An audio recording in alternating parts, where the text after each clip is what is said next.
Hello, welcome to the James Cooley Show. It's your life. I'm your host, Dr. James J.C. Cooley. And wow, say it again. Wow, we got an absolutely fantastic show coming your way today. Um, I am totally touched from this young man's story that we're going to talk about, and I think you will be as well.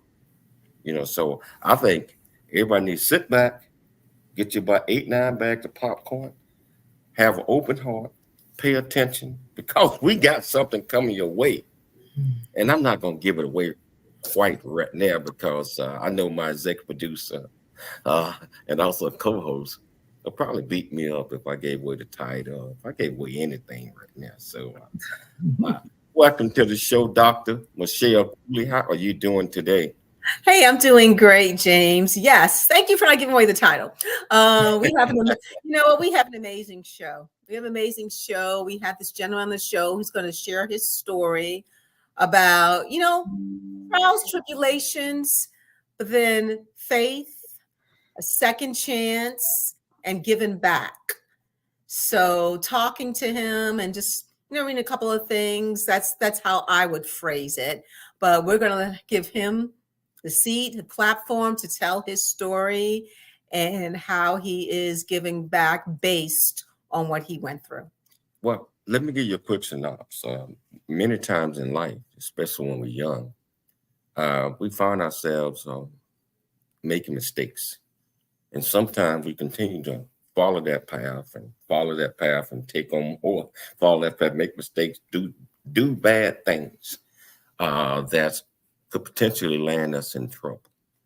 Now, I tell you, this young man went through all of those things. And once he started telling his story, I know each and every last one of you are going to be interested and also want to get to know this young man. So whichever platform that you're watching us from, what you're watching from, E360 Television, LinkedIn, YouTube, Twitter, Facebook, over 55 live other platforms.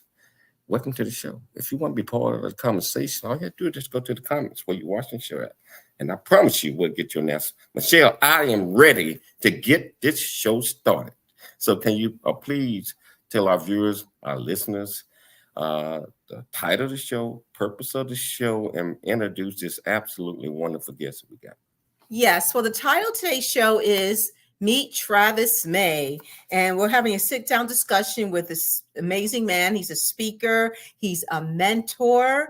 And he's going to talk about his backstory, his life, and the resulting consequences regarding actions that led to the most, pivotal time in his life, one of the most pivotal times, and advice to parents experiencing troubles with their children or loved ones. So let's talk a little bit about Travis May today. Travis May is one of the most powerful agents for change in the justice system of the Commonwealth of Virginia. Whether he's speaking to judges, lawmakers, lawyers, prisoners, or at-risk youth, Travis is able to connect with his audience in a way that creates an instant bond and an unforgettable impression. He has held many roles and positions such as Virginia Department of Corrections Speakers Bureau, preferred speaker for Virginia Supreme Court Judges School, bill passage with the General Assembly of Virginia, SB 108, representing the perspective of extended solitary confinement. And he's got many more to share with the audience. So please welcome to our show, Mr. Travis May. How you doing, Travis? How you doing? How y'all doing today? Dr. James and Dr. Michelle, it's a pleasure to be on the show and to have an opportunity to share God's blessing with the rest of the world. Wow. I'm so happy to have you on the show, and I'm looking forward to you sharing your story with many people around the world. So first of all, can you tell our viewers and listeners a little bit about you, where you from, where you was raised, and then we're going to get heavy off into this story. Absolutely. Yes. Again, my name is Travis May. I was born and raised in Norfolk, Virginia. My mother, Jocelyn Maria May, had me. She was a single mother. My father, Travis Baker, shortly became incarcerated after having a relationship with my mother. They were in the streets and ended up going on a run. And it was in that particular time frame that I was created. And unfortunately, he had to go to prison for the crimes that he had committed. And my mother was left to raise me by herself with the occasional help of my grandparents and my aunts. And I grew up like any other child, you know, with hopes and visions and desires just to be great and to follow my imaginations wherever it took me. Wow. So your father, if I heard you correctly, went to prison, and you end up following his footsteps along the way, but unintentionally, not that that's what your desires are, you know. So Yes. I always ask this question right here to give our audience an opportunity to know who you are. If you had to pick one word out adjective to describe who you are today and why, what would that be? Grateful. Grateful. Grateful. Oof. Can you elaborate on why? Yes, I can't elaborate too much because it'll give away too much of the story, but the essence of my existence at this moment in time has nothing but gratitude tethered to it. I'm grateful every moment that I look around and I see the life that I am now living. I'm grateful upon my reflections of the lives and the struggles that I endured. And I'm grateful for the people that are still in my life and the people that I have now met and have become a part of a greater mission than what I expected. And more so than that, I'm grateful that I served 25 years in prison and I have a full, powerful, beautiful, and God-driven mind. And the greatest of things is my newborn son, you know, so that has me sitting on a high of gratitude. Wow. That's, Yes, hey, well, I want to get off into can you give our audience maybe 30, 40 seconds, and I'm going to show yes. a clip of the beginning. You know, so can you tell our audience what you went to prison for and why? Yes, I went to prison for 5 armed robberies, 2 attempted robberies, a malicious wounding, and several uses of a firearm. I was young and I decided that my life no longer mattered, and my actions reflected that belief. So I tell you what, I want to show this story, Yes. and then we're gonna come back. We're gonna go dive deep off into this. So here we Yes, go. Yes, sir.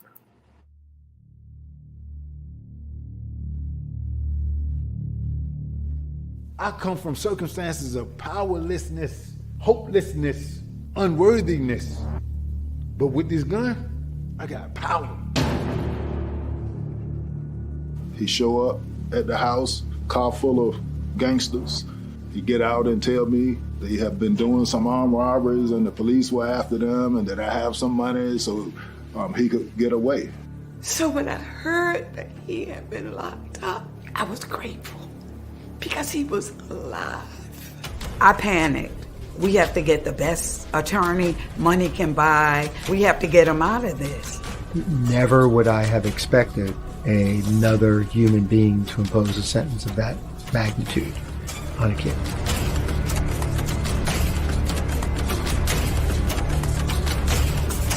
The attorney immediately said, "Your Honor, what part of that sentence are you suspending?" And the judge very matter-of-factly said, "None." The judge said over his dead body, he was gonna be in there till the day he died. I don't think there are words that could describe the hopelessness that somebody would have under those circumstances. We have to live for. Okay, if they're not going to give me my freedom, then I'm going to take it. Then we rushed him in the cell, and then that's when we tied him up. We not trying to hurt you. We just want to get away.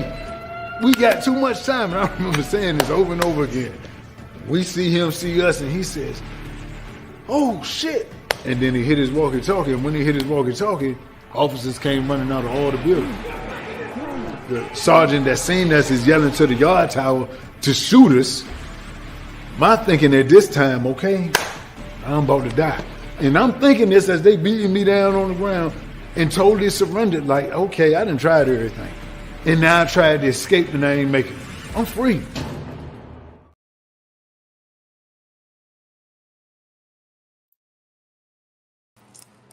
Wow.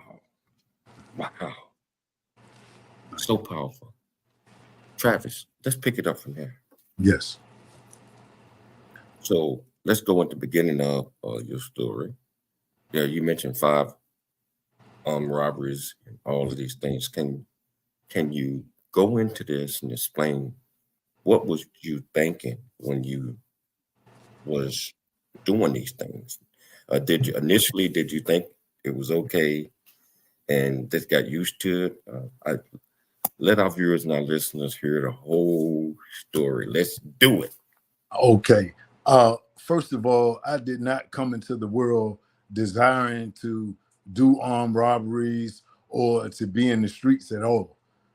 I came into the world believing in the fact that I had a lot to offer, that I wanted to be a heart surgeon. You know, I will go to the library and read books on the heart so I could understand the functions of the heart. I wanted to be an NFL running back. I would go to the library and get books on refereeing. Travis, hold that thought. Man, I was so mesmerized in that story that I almost forgot that we got to take a station break. I told you to grab your 8-9 bags of popcorn, get ready. And this is so powerful. And if you got young adults, kids that might be veering the wrong way, get them in front of your TV screen. Get them in front of this, because this man is getting ready to bring it. So if you want to be part of this conversation, whichever platform that you're watching this on, all you have to do is go to that platform, ask any question that you might have, and I promise you, I give you my word, that's all I got, we'll get you an answer. It's your life. We'll see you shortly after the break. I never wanna leave. Yeah, I'm right where I wanna be. We got something you and me, and I can't get rid of this feeling. Just like a magnet, we're just like a magnet. The things we have can't be taken for granted. Now I know that it has always been you. I can't help it, I'm so drawn to you. Just like a magnet, we're just like a magnet. The things we have can't be taken for granted. Now I know that it has always been you. I can't help it, I'm so drawn to you. Hey, I'm so drawn to you. I'm so drawn to you.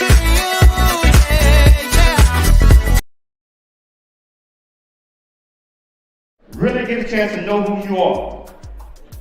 And once you know who you are, you truly know who you are, love who you are. Love who you are. You're a masterpiece. Love who you are. Love who you were born to be. Love me some me. That's what I'm talking about. When you leave high school, you gotta know today or tomorrow, hopefully today, what your plans are. Hopefully, there is no bad decision unless there is no plan. Create, collaborate, commit with confidence. Commit with what? Commit with what? In everything that you do. I've seen a smile convey I love you. I'm proud of who you are, and one that keeps us close when we're apart. Walking from the darkness of all that we've been through,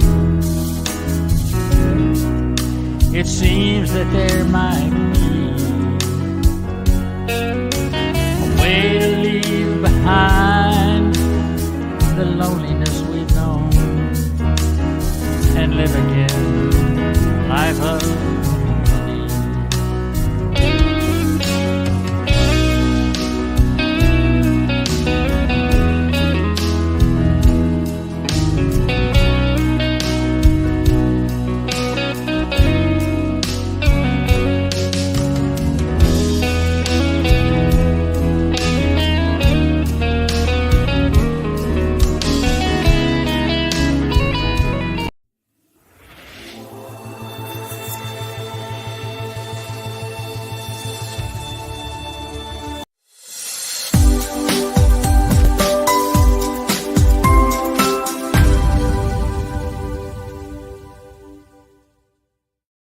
Hello, welcome back to James Cooley Show. It's your life. And wow, that last story that we were talking about, just like I mentioned, I was off into that. I almost forgot about the break.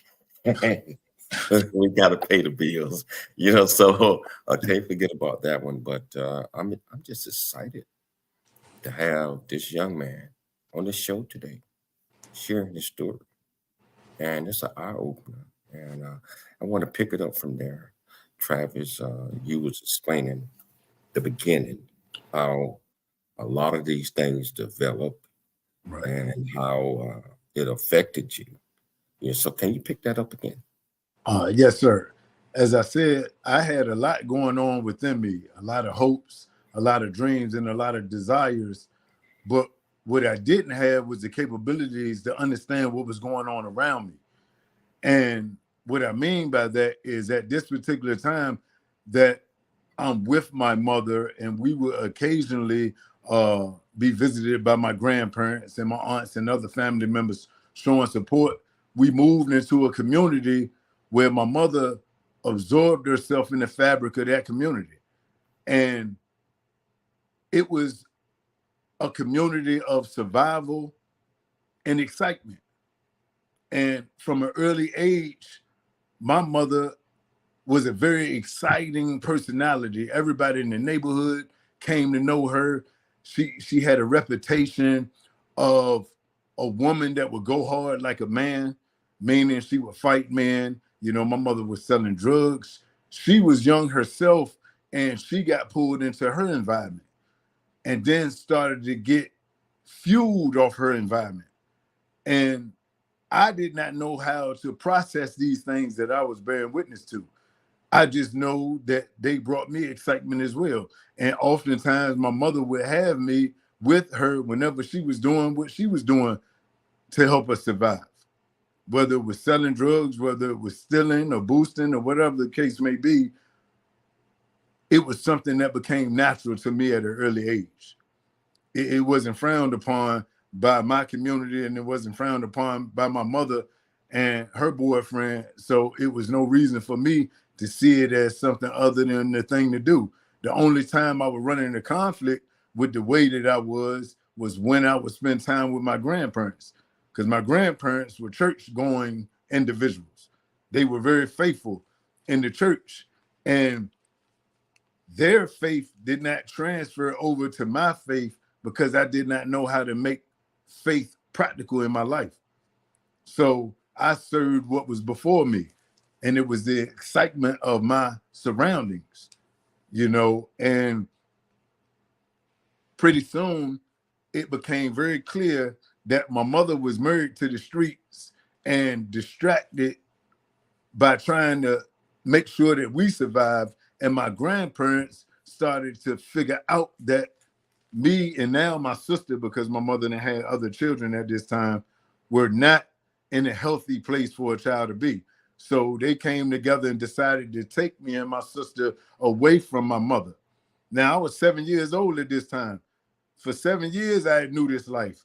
I had enjoyed this life, and I had grown conditioned to the excitement that was the streets through the lens of my mother. Once my grandparents took me, the courts agreed that the living environment with my mother was not a healthy or a safe one, because she had also became addicted to crack and then heroin. And she was shooting heroin. And when she started to get taken over by that drug, that's when life was never the same. So we went to go stay with my grandparents, and I did not know at that time I was dealing with depression as a 7-year-old, because the person that I loved the most was taken away from me, or I was taken away from her. And then I was being told by other people that I loved that this person wasn't good for me. And all I wanted to do was protect her, because I could not understand. I felt like she was going through the same pain that I was, being that I couldn't be with her. So it started to create a divide between me and the other people in my life that loved me, because I felt like I was being done wrong and my mother was being done wrong. And so I knew how to survive. So as I got into my grandparents' household, I knew how to go to school, be respectful, because these were the requirements of this environment. I also went to church. I knew how to go to Bible study and all of that. But what I desired most was my mother. So I would find my ways out into the neighborhood around my grandmother's, and I had a knack for finding the same type of individuals that were around me and my mother when I stayed with her. And this was a familiar to me. I felt comfortable being around those type of individuals. So I started to lie and figure out ways to get out of the house and spend more time where I felt more comfortable. And this is where life started to accelerate, because my uncle at this time, my father's in prison, and his brother became this kingpin drug dealer who was running the neighborhood drugs. And my grandmother knew it, everybody knew it, and they just accepted it. And he was seen as a high figure. You know, so now this is the male role model that I connect to first, because he just seemed to have it all figured out. He was driving all the fancy cars and trucks, and he had all the respect of the neighborhood. And me being his nephew, I would benefit from people knowing that I was Carrie's little nephew, you know. So this started to allow me to identify with trying to make myself like him. And it got me accepted by older individuals in the neighborhood. And a very pivotal moment in my life was when I met my best friend, Maurice. He was older than me, but he had been in the streets most of his whole life. And he didn't have a father figure, anything like that. So he made his survival and his character and his reality from the streets. And he took a liking to me, took me under his wing, and gave me all the bylaws of the streets.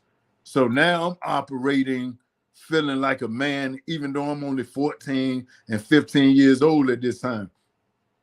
So as I'm staying with Maurice, I no longer have communication with my family, because I'm living an exciting life every day. You know, I get to carry a gun. I get to be out all times of the night, and I'm making money. I feel empowered in my life. Feel empowered in your Yes. life. So, Travis, when was the first time that you committed one of these crimes? How old were you, or armed robbery, or whatever that was? I was 16 years old.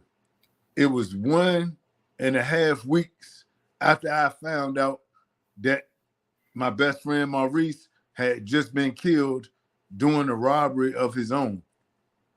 And instantly, when I heard this news, it made me identify with the reality that this is the guy that taught me. If he was killed, then it's inevitable that this will be my likely outcome as well. So instead of waiting on that to happen, let me run towards it so I can have a sense of control over it. And I started to mirror the same behaviors that Maurice was doing, which was committing armed robberies. And one armed robbery gave us so much excitement and adrenaline and fear all mixed in one that it was unlike anything we had ever experienced before. Like, we were used to just standing out on the corner and selling drugs in the neighborhood. we hadn't engaged in that type of behavior. You hear other people engaging in that type of behavior, but it was like living in a movie. You know, the sense of power and control that we thought we had by committing those type of acts gave us a false sense of being indestructible almost. So gave you false sense. When did it become addicted?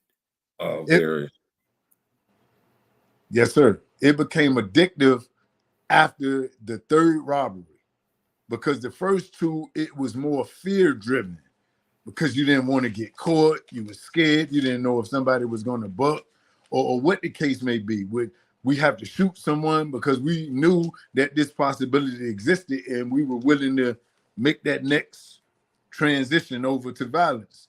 And the third robbery, it seemed like it went so well and we was all just excited and we were splitting the money and none of us felt the fear that we felt from the previous two. And then it became more of, okay, what is the next job we're going to do? And the excitement of planning the next job started to overtake us, and it took our thinking. Like, it took full possession of our thinking. I know it took possession of my thinking. That's all I thought about all day, all night. What is the next robbery I'm going to do? And the power that I felt I had when it came to what I had to offer in life.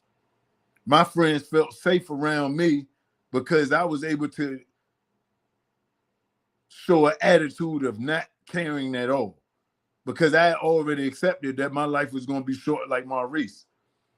And so I was moving with that type of motivation. So in their eyes, I was like a safe person to do crimes with. So even though I was the youngest, they were looking up to me because I cared the least. And this behavior started to feed me beyond what I could understand.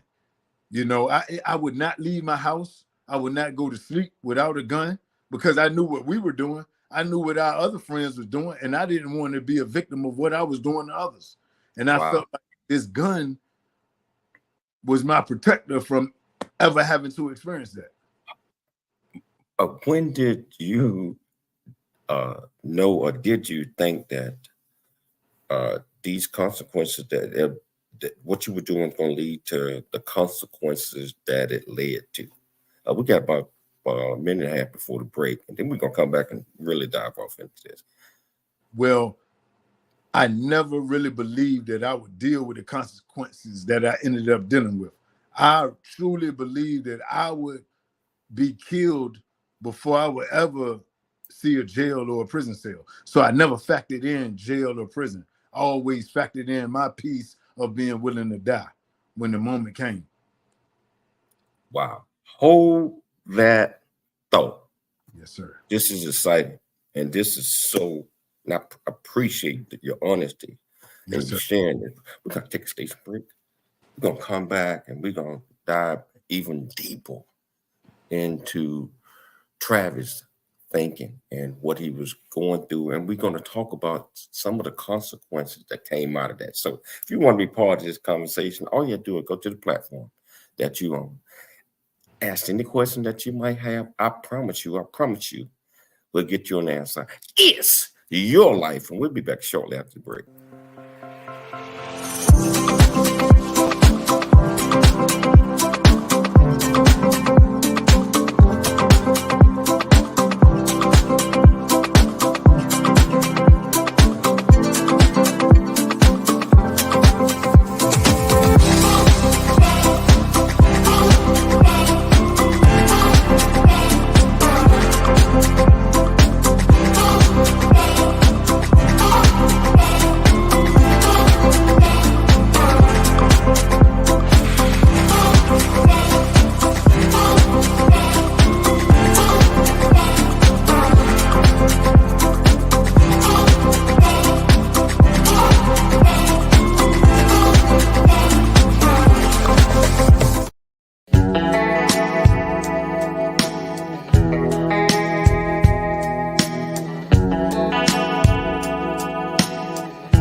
J.C. 𝐂𝐎𝐍𝐶 from the United States of America, and I am here to just say, first of all, I'm so happy and honored to be in the Coffee Book 2023, Unified Brain Z and the other organizations. Thank you so much for giving me an opportunity to be a part of this collection.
Hello, welcome back to the James Cooley Show. It's your life. I'm your host, Dr. James J.C. Cooley. Travis, I am just amazed with your honesty and that you're sharing your story with potentially millions and millions of folks. And I'm also hoping that we have folks out there that's committing crimes or thinking about going through crimes, that there are consequences in everything that we do. And so please listen to this young man right here. And we're going to pick it back up there. If you want to be part of this conversation, whichever platform that you're watching us on, or you would just ask any questions that you might have, and I promise you we'll get you an answer. Travis, last question I asked you was, when did you know that there were consequences? And I think you mentioned that you did not think there was, at the time you weren't thinking about that.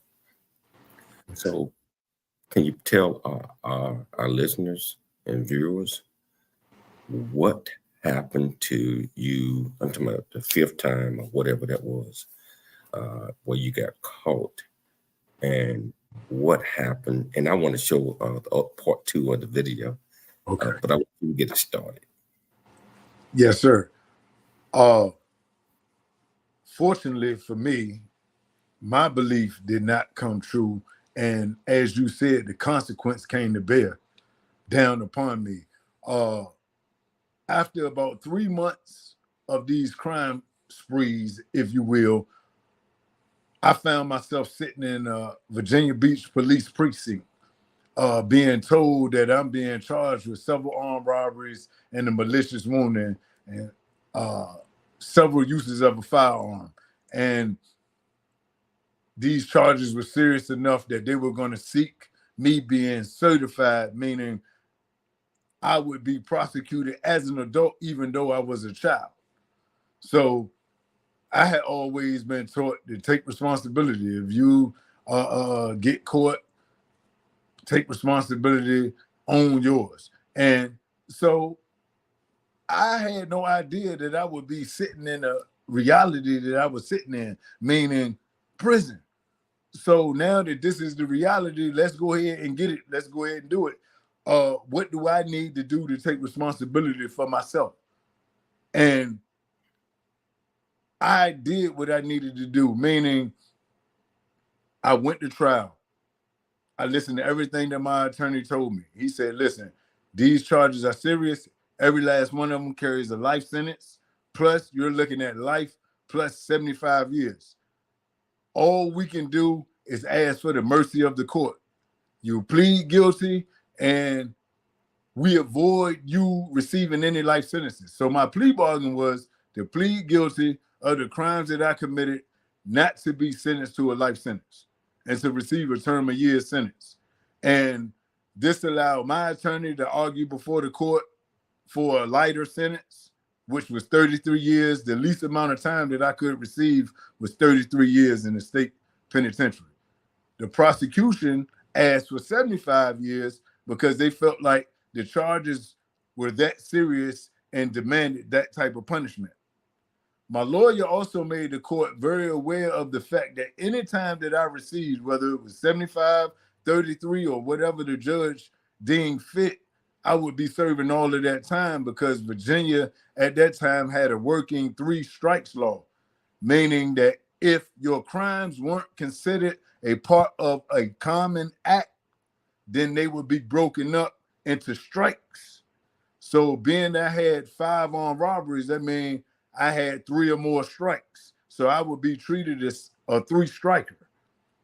So I had no chance at parole with good behavior, anything like that. After making the court aware of that, the court took a recess. The judge came back, and my attorney gave the description that I was young and influenced by guns and people with guns, and I didn't have strong role models to pull me away from that. The prosecution just looked at it like every time that we went into one of these establishments, the potential for loss of life was there, and that's what needed to be focused in on. So when the judge came back, he agreed with both attorneys. He said, Mr. May, I believe you were influenced by guns, and you were influenced by a lot of people that had guns. But I also agree with what the prosecution said, that every time y'all went into one of these places, the potential for a loss of life was there. So I'm going to sentence you the way I see fit. And my lawyer was writing down all the time as the judge was saying it. But once the judge got to 75 years, I couldn't continue to add what my lawyer was writing down. I was able to add up to the 75, but now I'm starting to lose track of these numbers. And when the judge finished, I had a 155-year sentence in the state penitentiary with no chance of parole. All I could do was hear the screams of my family in the background crying, and my attorney trying to calm me and tell me, listen, I'll be back in the bullpen to talk to you. I can't believe this just happened. Oh my God, I can't believe this just happened. And I remember just being numb. I could not compute or process what this meant to my life. Hold that thought. Yes. Now I want to play part 2. And then we're going to come back and talk about this some more. Here we go. His world was going to change again, because once you escape, you know, they put you in segregation and they forget about you. They had a toilet, they had a desk, and they had a cot. And all of those things were in this one little space. That represented my tomb. How was I able to figure out how to make my life worse? When I had people in my life that were always telling me, man, if you don't tighten up, you're gonna end up in jail or dead. And I wanted to understand, why in the world did they not penetrate my thinking? And then it came to me, it was like God blessed me with a small insight for a second.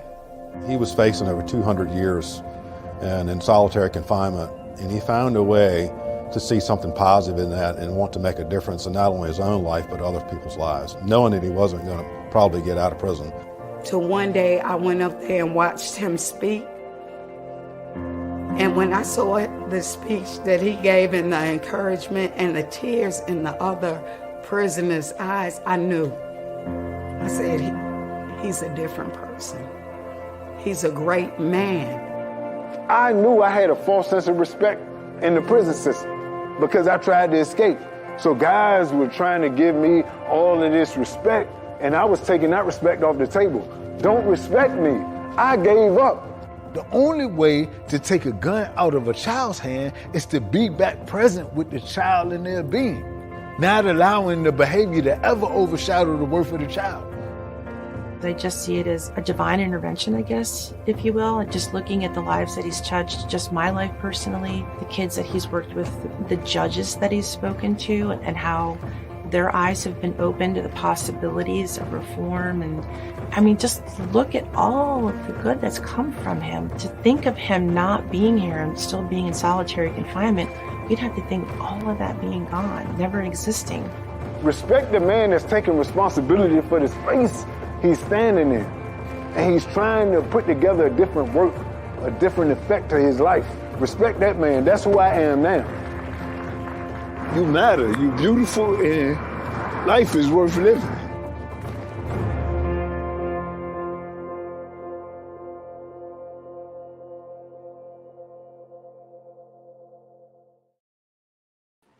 Travis. Yes, sir. We're going to take a station break on that one right there. And we're going to come back and we're going to pick it up. We're going to talk about this some more. If you want to be part of the conversation, all you have to do, just go to the platform that you're on, ask any questions that you might have. I promise you, we'll get you an answer. It's your life. And we'll see you shortly after the break.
Hello, welcome back to the James Cooley Show. It's your life. And wow, a video tells it all. The last one that we just saw, because it shows that regardless of whatever situation, circumstances that you're in, even when there seem like it might not be a way, and once you understand, you change the mindset, I believe you change your heart, you change your purpose. Even though this man knew he was never getting out of prison, he changed his mindset, he changed his heart, he changed everything and start helping others.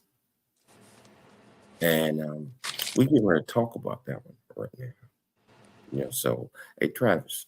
Yes, sir. So over 200 years sentence plus. And what were you thinking when it really hit you and you're like, okay, I'm stuck here. I know you tried to escape.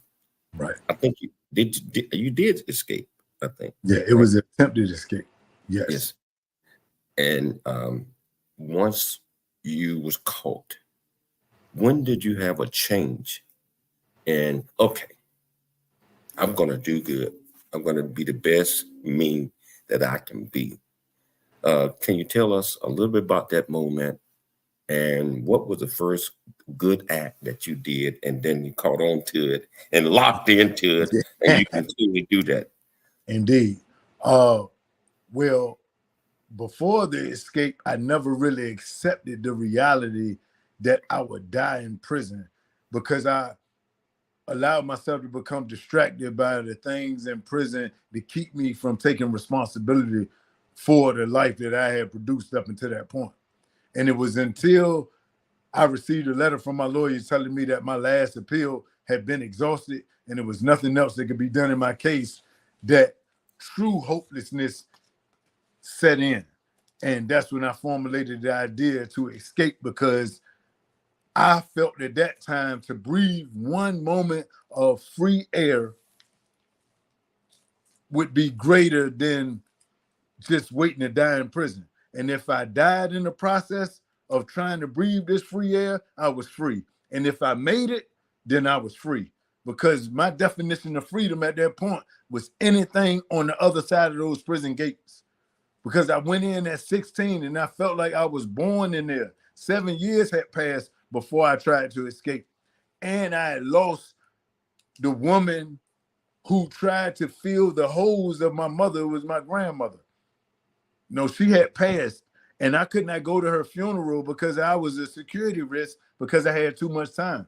And so it was just the perfect storm to not care anymore and to almost hope for death in the process of the escape. So to answer your question, the moment that they caught me and took me down off of that fence, and I realized that I have exhausted all of my appeals, and now I tried to escape and I didn't make it, a sense of freedom and the weight just lifted off of me. It was like, oh, well, I didn't try everything now. And it's amazing, James, that up until that point, it was almost like I was when I was a child on the streets committing the crimes that I was committing, thinking that the only consequence that I would have to face would be death. The same thing was in my thinking when I tried to escape, meaning I'm going to die tonight. So it doesn't matter. I'm going to be free any way you look at it.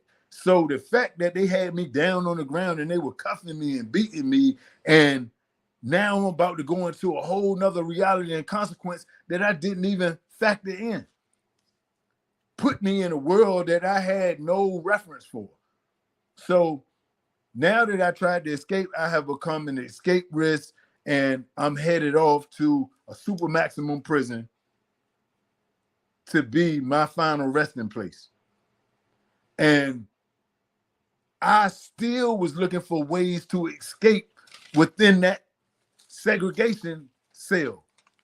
I started to formulate the belief that if I killed an officer, then they would have to put me on death row, and then this pain and suffering that I'm feeling would be over. So I was still not ready to take ownership of the mess that I had produced in my life. My transitional and pivotal moment came when I knew I was going to have to face the people that still supported me, my family, and tell them that all the times on them 20-minute phone calls or those 1-hour visits or those letters that I wrote, that I was faking, that I was in pain and I was suffering, and I wanted them to believe that I was okay, that I was getting educated and I was doing good and I was just waiting to come home when my chance came. I was going to have to face those same people I lied to, because now not only was I not who I was representing, I was way worse than who I was before I went in. Wow. So you were worse than. So when did the change? We only got about 7 minutes left in the show. When did the change come where you just, hey, I got to change my life. I must accept my reality. And now I want to help others. Maybe I can live vicariously through them. Can you talk about that one? Oh, the change came. I remember the day the change came. It was specific. My intercom went off and it said, inmate May, get dressed, you got a visit. And now I'm 8 hours away from my homeland. And anybody that came to visit me was only going to receive a 1 hour visit behind the glass. So that meant whoever came up there drove 8 hours one way for a 1 hour visit behind the glass and was going to have to drive 8 hours back, a 16-hour turnaround. And I was mad. I was not appreciative that somebody took that time out to come see me. I wanted to tell them never to do it again. So when I went to the visitation room, I went with that type of energy and frustration. And it was my stepmother. And this was a woman that I rejected every step of the way because I did not know how to make space for her in my heart and not betray my birth mother when she was in my life as a child. But she supported me throughout my prison sentence. And when I went in the room, she said, "Hello, son, how you doing?" And I remember saying, "Mom, what's wrong with you? Why would you come all the way up here to visit me for 1 hour behind the glass for a 16-hour turnaround?" And I remember her telling me, "Boy, sit down and stop disrespecting me. I don't care where you are on God's green earth. If I can come there to give you love, I'm going to do it. This relationship is more than me giving to you. I get something from being in your presence." And it was at that moment, I didn't understand what was going on, but I felt something pressing on me that I had never felt before a day in my life. And I tried to figure out what it was. And it was the responsibility that I had to the relationships and love in my life. So that was the turning point right there. And for the sake of time, when did you start working with others? And I want to know about when the point came where you had judges, you had lawyers, you had everybody, you had sheriffs, you had everybody coming to you for advice. Got 2 minutes. Let's hear it.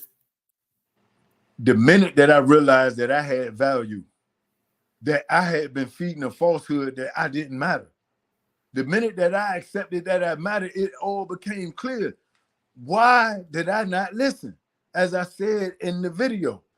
And then I started to look around me and see that the individuals that had the same life that I had, they were suffering the same way that I was suffering, despite the fact that they might have had less time than me, that they were going home. They had the chance that I wanted.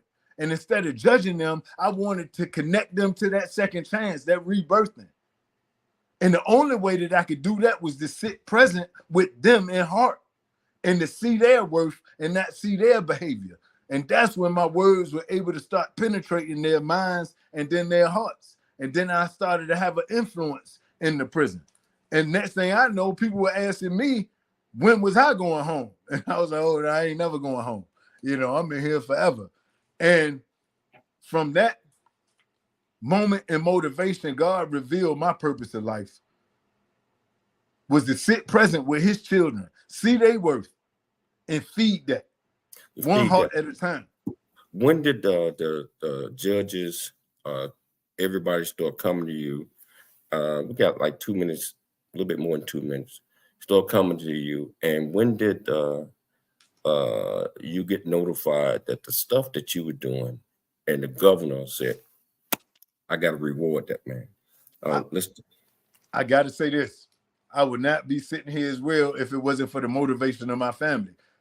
I was on the phone. My aunt, I got out of segregation. I'm doing good, all the good work around the prison. My aunt asked me, "What are you going to do about your situation?" And I laughed at her. And I was like, "What do you mean? Not only do I have 165 years, I have also brought another 55 years for my attempted escape. I have 220 years. There's nothing I can do." And I remember her saying, "Don't you ever call here again telling us to believe beyond our circumstances because you're not willing to do it yourself." So I filed for a pardon and a commuted sentence, and I released it to God. I wanted to walk the walk of my talk for my family. And a year later, I come back from work, I open up the kiosk, I see I had one piece of mail. When I read it, it was 3 sentences I'll never forget. It said, "Is your name Travis Hassan May? If so, congratulations. The governor gave you a pardon today. I'm a reporter with the Virginia Pilot. Please call me ASAP." And that started a multitude of overflow blessings because the conditions of my pardon was to complete Virginia's reentry and then to go out and be a man. Just go out and be responsible for your space.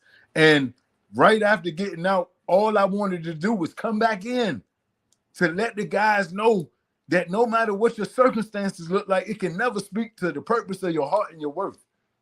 And that opened up the opportunity to speak to judges, and then for a documentary to be made about my life and / movie to help other people that no situation is hopeless, that no child is hopeless. Wow. You know what? You are incredible, my friend.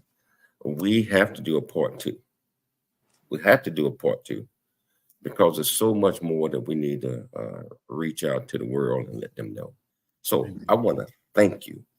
Thank you so much for taking the time to come on the show today. We're certainly going to have you back again. I'd like to thank Dr. 𝐂𝐎𝐍𝐄𝐂𝐓 for putting together another absolutely wonderful show. But most importantly, I'd like to thank you, our listeners, our viewers, for tuning in to the James Cooley Show. It's Your Life, Monday through Friday, 12 p.m. Pacific Standard Time. Always remember to dream big, think big, and be big at everything that you do. We'll be back tomorrow, same time, same place. It's your life.